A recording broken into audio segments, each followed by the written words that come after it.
I think we got a very good feeling from the first time we met. You know, you took the time to come and show us and really understand what it was we were working with. This wasn't what felt like a builder popping in with, you know, a notebook and making a few notes and then saying, oh yeah, I'll come back to you. This, you know, you came and you really sat down and went through the plans with us and talked about what we wanted and warned us about some of the risks of what we were doing and, you know, the potential pitfalls.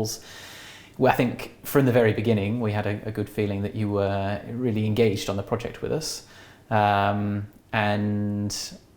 also that you were very keen to do the job. I think that's maybe a feeling we didn't get from all of the builders. I thought that maybe some of them made us feel like we were lucky they were coming to quote for us, and so we appreciated you coming in, and clearly you were very keen to do the work. So that meant a lot.